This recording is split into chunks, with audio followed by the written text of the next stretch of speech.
Hey there, buddy.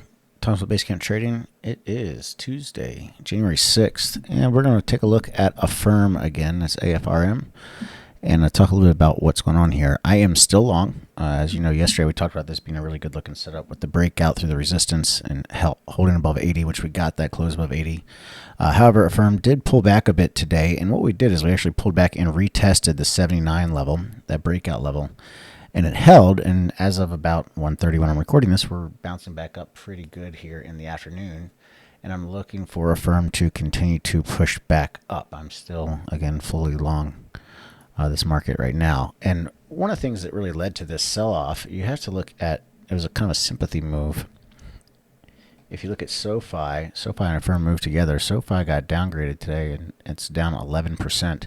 So with SOFI falling through the floor like this, AFRM's pullback and retest actually shows a lot of relative strength compared to its peers. So it's a good thing for the long setup, and it's a good thing for our bullish bias. So what we want to see happen again today, ideally a close above 80.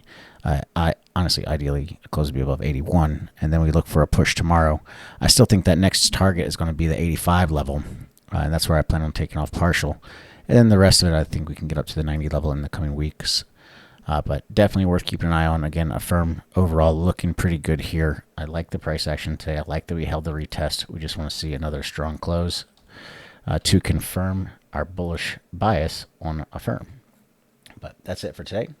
Until next time, everybody, happy trading.